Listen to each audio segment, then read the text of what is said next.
Sebelumnya perkenalkan, nama saya Muhammad Ahmad. Terus dari teman-teman ada Akbar, ada Safa, ada Salma, ada Dita, ada Faik, sama ada Rifat. Memang kedatangan kami ke sini itu untuk mengetahui, untuk menginformasi mengenai pimpinan cabang Muhammadiyah yang ada di Cibenying Kaler. Sebelumnya sama Bapak siapa? Sama Bapak Ade Yanwar. Ada beberapa pertanyaan mengenai Muhammadiyah itu sendiri. Jadi menurut Bapak, secara definisi apa itu Muhammadiyah?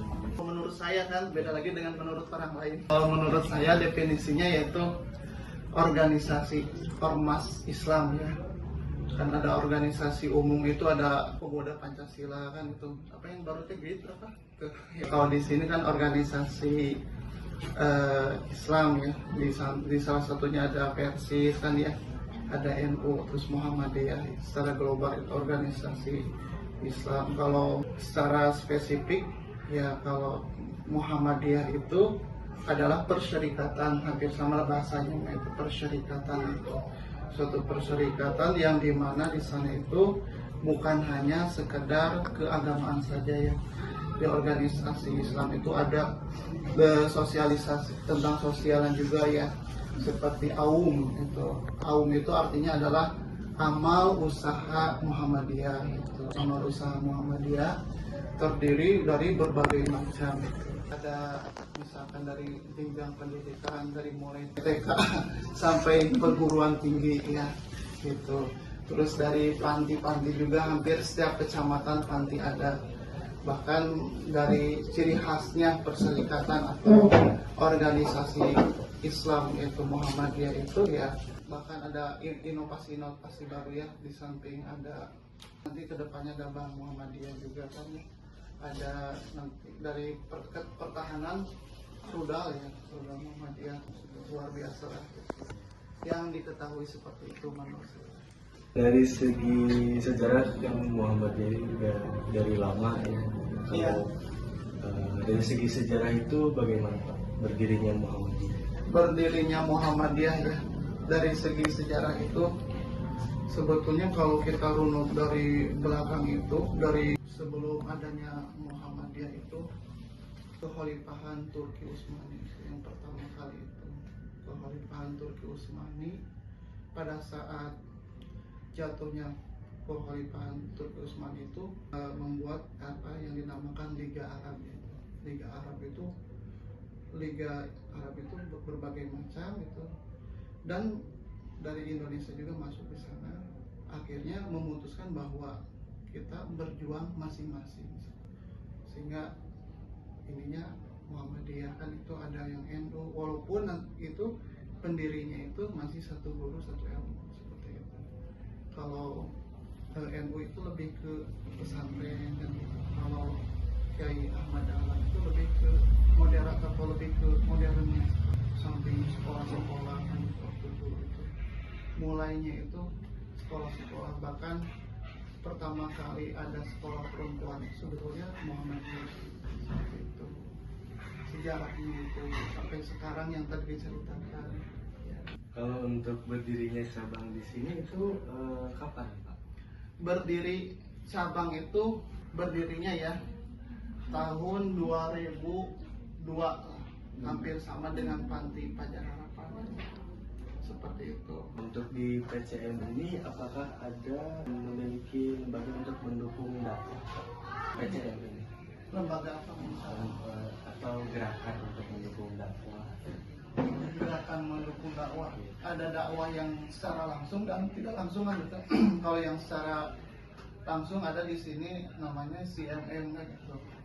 Korop Mubalik Muhammadiyah. Kalau secara tidak langsung ya yang namanya dakwah secara global ya, Feria atau ini AUM juga termasuk ya gitu. Karena dakwahnya dakwah secara sosial kan itu ya. Kita memperkenalkan Muhammadiyah itu ke masyarakat itu dengan panti, bahkan di sini di sekitar anak-anak ini udah pada mengenal itu ya Muhammadiyah. Terus bahkan ada dari sini yang menjadi anak panti juga. Jadi memperkenalkan dakwah sebenarnya itu otomatis lah gitu. Mengajak kan ya dakwah itu ya, ada pengajian juga di sini untuk masyarakat. Apakah di sini terdapat terkait amal usaha Pak, bagaimana gitu untuk mendukung berjalannya pimpinan cabang Muhammadiyah di sini? Pimpinan cabang Muhammadiyah untuk amal usaha untuk menunjang atau Ya, gimana? untuk menunjang berjalannya Operasional. Lebih ke mana dulu nanti lebih ke amal usahanya atau ke PCM dominan. Jadi misalkan amal usaha untuk mendongkrak PCM gitu, ya gitu. Intinya mah simbiosis mutualisme ya. Dari amal usaha biasanya ada berapa persen untuk kegiatan dakwah yang dinamakan DOP gitu. Dana operasional dakwah ya. Seperti itu biasanya dibagi untuk PCM gitu, untuk PCA gitu. Atau bahkan kita bisa ke TK itu biasanya seperti itu. Untuk sekarang itu kondisi kita ya Panti Fajar Harapan itu lagi prosesnya kembang kepis itu usahanya gitu. Insya Allah kita berdonasi ya ke sini.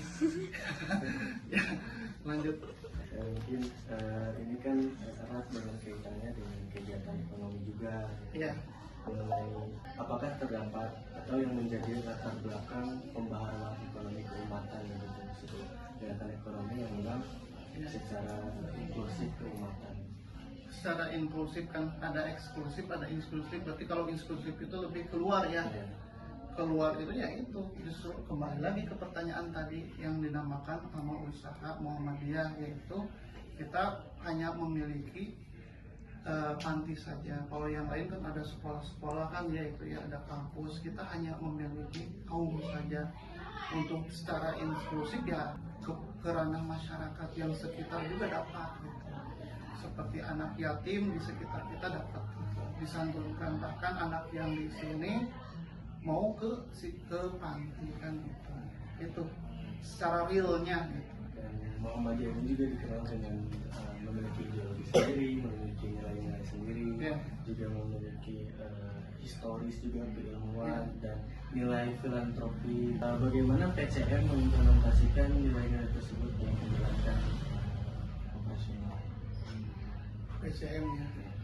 Kalau dari segi PCM itu lebih ke struktural ya.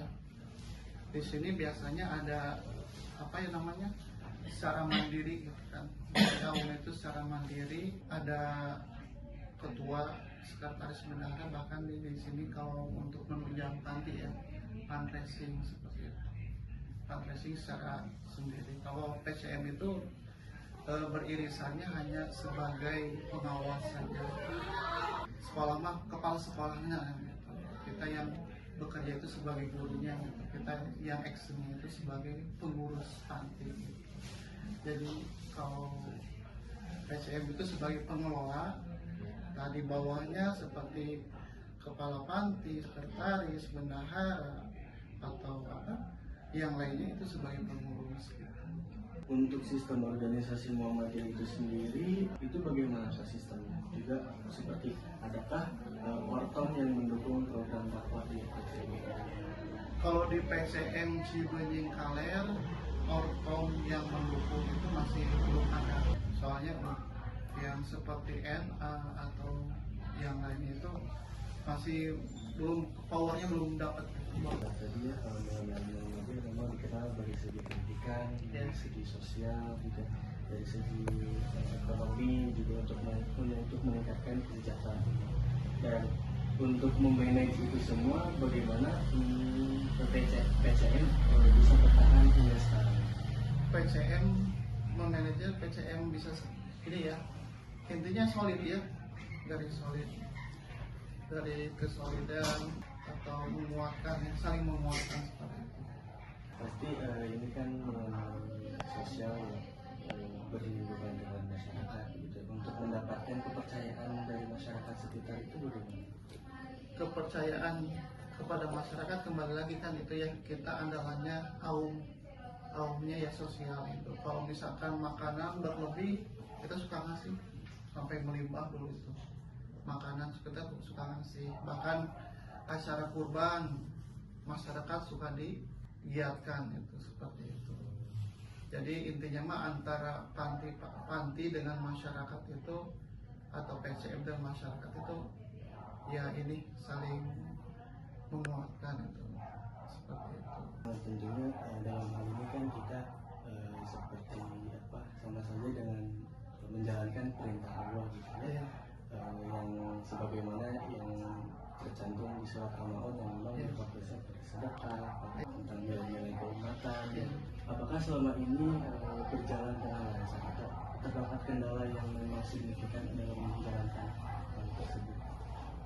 Alhamdulillah. Untuk apa, kaum atau PCM? Untuk memang program secara keseluruhan untuk seperti yang selaras dengan surah Al-Maun. Oh itu alhamdulillah berjalan dengan lancar, walaupun kalau dari keuangan itu kita kembangkan di situ seperti itu. Ya kembali lagi ke sini. Jadi mungkin demikian Pak. Iya. Wawancara ini memang berfokus mengenai keumatan, mengenai sosial, mengenai juga ekonomi, juga mengenai bagaimana lingkungan di PCM ini sendiri. Jadi mungkin demikian wawancara dengan PCM dengan Bapak Ade. Terima kasih. Wassalamualaikum warahmatullahi wabarakatuh. Waalaikumsalam.